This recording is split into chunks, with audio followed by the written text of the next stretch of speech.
Hello friends, Seema's लाईफमध्ये तुमच्या सगळ्यांचं मनापासून स्वागत करते. आता आपण सावंतवाडीवरून निघालो आहोत आणि आता आपण कोल्हापूरकडे जाणार आहोत. तर आता इकडचं सगळं बघून झालं आहे आपलं आणि वाटेत आपल्याला एक उपरलकर महाराज देवस्थान हे लागलेलं आहे. तर त्या ठिकाणी म्हटलं चला जाता जाता कोकणातील ह्या देवांचं दर्शन घेऊन आपण मग पुढे निघूया म्हटलं.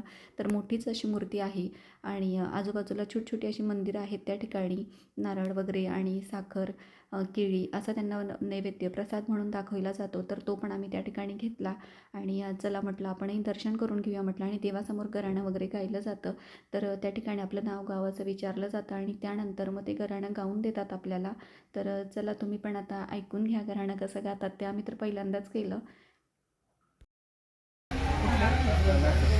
तत्पण तुझ्या असतात लेकराज राहुल चव्हाण नाशिक लेकरां तुझ्या असतात भरलेला अमृतचा फळ गोडमन केळाचं फणो पानाची वेळो हार अर्पण करून तुझ्या असतात तर लेकरू भेटी गेलेल्या भेटीप्रमाणे कोण राजू बनवून लेकरांच्या पाठ वेळ होते जे काय त्यांचे काम म्हणून दे उद्योग करून दे व्यवसाय करून दे धंदेपणे असं ते व्यवस्थित होण्यासारखे जणून केलेल्या काम धंद्यात व्यवसाय करून द्या धंद्यापणा चांगला आर्थिक यश लेकरांच्या पत्रात घालूचा काही कोणाचा खोटाटा खोटे बोध दात कसं लोकांची रस कसली का आडअडचण अडचण क्लेश परपिडा असणारी अडचणी अडथळे क्लेश परपिडा दूर हटा मनात ती इच्छा आपली पूर्ण घ्यायची तो असतो.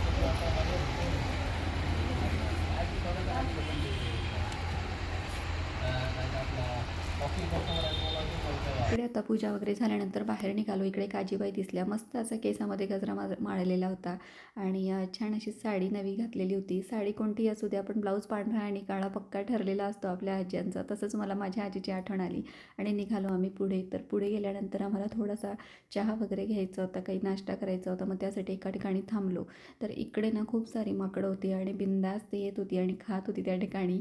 तर त्रास वगैरे काही कोणाला देत नव्हती. मस्त त्यांची यायची आणि बसायची आणि गंमत बघायची. जे मिळेल ते खात होती ती. तर असा आमचा प्रवास चाललेला होता. त्यानंतर पुढे आलो आणि जो आंबोळी नावाचा धबधबा आहे त्या ठिकाणी, तर तिकडे आम्ही थांबलो. मग तिकडे बरेच असे हॉटेल्स वगैरे आहेत, खायची दुकानं आहेत छान आणि बरेच जण तिकडे थांबले होते. तर मग म्हटलं चला आपणही थोडा वेळ थांबूया आणि मग उतरूया म्हटलं. तिथून घाट काही खूप जास्त नाही आहे, थोडाच उरतो. म्हणून मग आम्ही पण त्या ठिकाणी म्हटलं थांबूया. तर ह्या हॉटेलमध्ये आम्ही थांबणार होतो. मग तर आलो इकडे आणि ऑर्डर वगैरे दिली थोडंसं जेवणाची. तर काहीतरी खाऊन घेऊया म्हटलं थोडंसं. तर इकडे ना बरेच म्हणजे मॅगी होती, त्यानंतर भजी होती, कांदा भजी वगैरे असं. मग तेच आम्ही ऑर्डर केलं. अंडा भुर्जी आणि पाव होते. तर असं ऑर्डर केलं आणि म्हटलं खाऊन वगैरे मग वरती धबधबा बघायला जाऊया म्हटलं. तर इकडे थांबलो होतो. इकडे खूप सारी माकडं होती आणि छान वाटत होतं वरती. वरून व्ह्यू खूप सुंदर असा दिसत होता. तर इकडे आता आम्ही मागवले खायला जरा आणि कारण खूप मोठा घाट असल्यामुळे मध्ये वाटेत काही असं नव्हतं जेवणाची सोय. त्यामुळे मग इकडे आल्यानंतरच आम्ही खाल्लं. इकडे राजने मॅगी मागवली आहे आणि ज्यांना जे खायचं ते मागवलं सगळ्यांनी. मग अंडा भुर्जी आणि पाव पण मागवले. ते सगळं आता जेवण वगैरे झाल्यानंतर मग आपण धबधब्याकडे जाणार आहेत.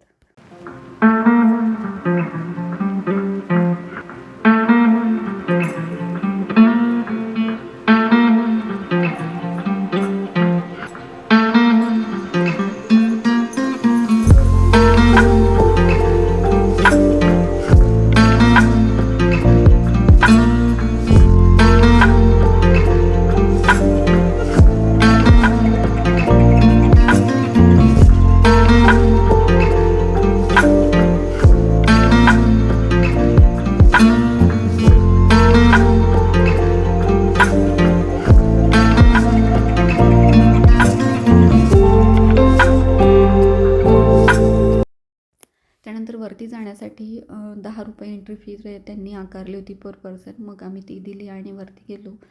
वरती जास्त काही नाही, धबधबा आहे आणि जायला अशा त्यांनी इकडे पायऱ्या वगैरे केल्या आहे आणि धरायला पण आहे. आणि पायऱ्या खूप म्हणजे अशा पाय वगैरे आपला सटकू शकतो कारण ओल्या असतात. इतकं पाणी वगैरे नव्हतं ह्यावेळेस धबधब्याला. पावसाळ्यात खूप जास्त पाणी असतं, पण तरी बऱ्यापैकी पडत होता धबधबा, म्हणजे दिसायला छान वाटत होतं. आता वरती आम्ही चाललो आहे तिकडे आणि वरती खूप काही असं पाहण्यासारखं नाही आहे, फक्त तिथनं व्ह्यू छान दिसतो. त्यामुळे मग लोकं वरती जातात, फोटो सेशन वगैरे करतात आणि फोटो वगैरे काढायला खूप सुंदर सुंदर वरती मोठमोठाली दगड आहे, स्पॉट छान आहेत. पण आम्ही खूप जास्त धबधब्याच्या खाली जाण्याचं म्हणजे टाळलं. तर म्हटलं अलीकडेच आपण उभं राहून फोटो सेशन वगैरे करून घेऊया म्हटलं. आणि वरून खूप छान दिसत होतं. एक 10-15 मिनटं आम्ही तिकडे थांबलो फक्त, कारण पुढे आम्हाला वेळ होणार होता आणि त्यामुळे मग लागलीच आम्हाला निघायचं होतं. तर इकडे आता वरती पोचलो आहे आणि तुम्हाला दाखवते मागचा व्ह्यू कसा आहे ते. तर वरपर्यंत असा आहे धबधबा आणि एवढंच आहे तिकडे, बाकी काही नाही आहे तिकडे बघण्यासारखं, असं खूप काही नाही आहे.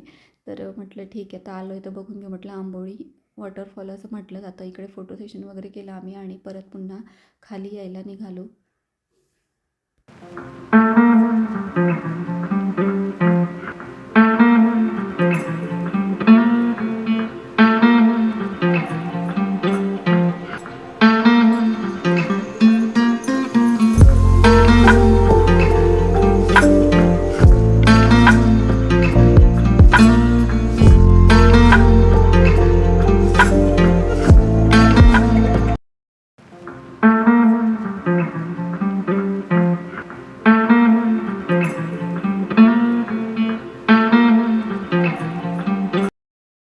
त्यानंतर आम्ही आता घरी पोहोचलो माझ्या जाऊबाईंकडे.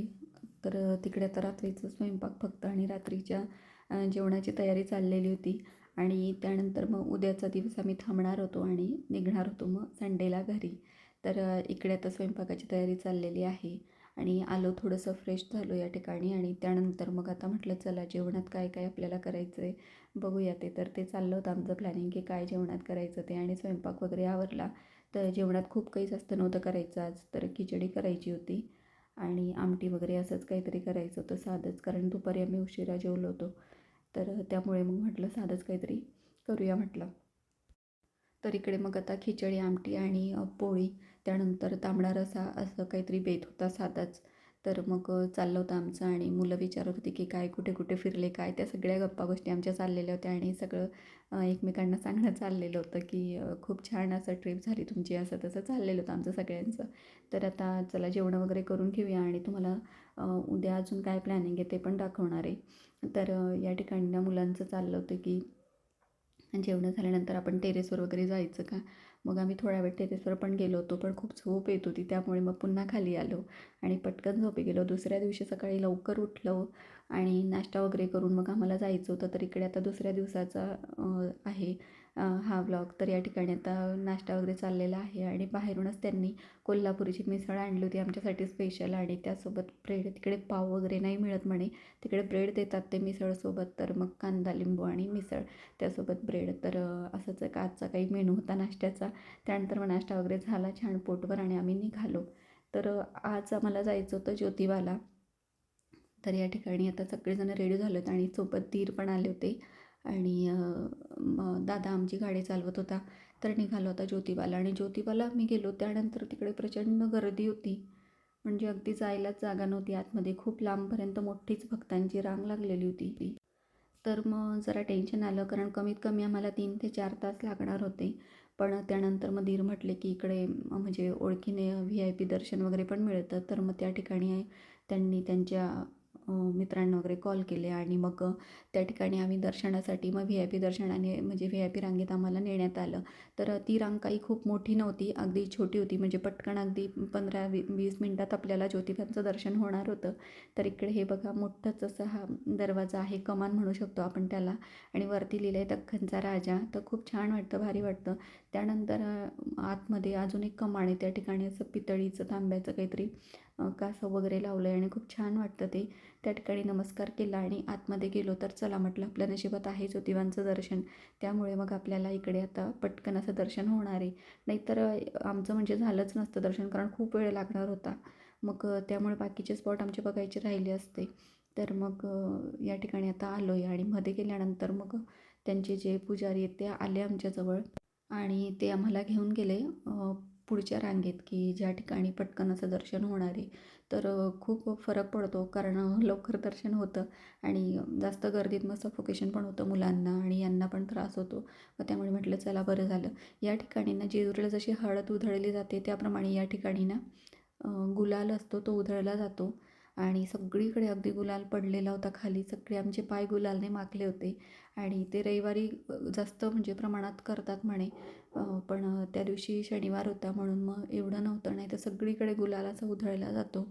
तर या ठिकाणी बघू शकता सगळीकडे गुलाबी रंग आपल्याला दिसतोय. तर छान असं मंदिर आहे, पुरातन मंदिर आहे आणि मला तर खूपच आवडलं. आतमध्ये बघूया आता आपल्याला कॅमेरा वगैरे नेता येतो की नाही, पण प्रचंड गर्दी होती त्यामुळे कदाचित नेता येणार नाही आतमध्ये. तर आता बघूया, इकडे खूप मोठी रांग आहे. त्यानंतर आम्ही इकडे छोटं दत्तात्रेयांचं मंदिर आहे, तिकडे दर्शन घेतलं आणि ते जे पुजारी येणार होते त्यांची वाट बघत बसलो या ठिकाणी. तर इकडे आम्ही थोडेसे फोटो वगैरे पण काढले मंदिराच्या आवारात आणि खूप छान वाटत होतं, प्रसन्न वाटत होतं. या ठिकाणी ना नवरदेव नवरी जे नवीन जोडपे आहेत, लग्न झालेले, त्यांना दर्शनासाठी किंवा त्यांची जी गाठपदर असतो म्हणजे ज्याची गाठ आपण सोडतो देवाच्या इकडे नेऊन देवाच्या पायथ्याशी, तर तसं ते करण्यासाठी इकडे घेऊन येतात वाटतं. खूप सारी जोडपी आम्हाला दिसली आणि आम्ही आता दर्शन रांगेकडे चाललो आहे तिकडे. तर व्ही-आय-पी लोकांची पण रांग काही कमी नव्हती, खूप मोठी होती, पण त्या रांगेपेक्षा कमीच होती. इकडे आल्यानंतर लक्षात आलं. तर इकडे आता म्हटलं चला 15-20 मिनटात आपलं दर्शन होणार आहे आणि आम्ही रांगेत उभे राहिलो इकडे.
चला दर्शन खूप छान झालेलं आहे. गाभाऱ्यापर्यंत नेलं होतं अगदी आणि त्या ठिकाणी कपडे वगैरे काढून जावं लागतं माणसांना, तर बेल्ट वगैरे त्यांचे चामड्याचे असतात म्हणून.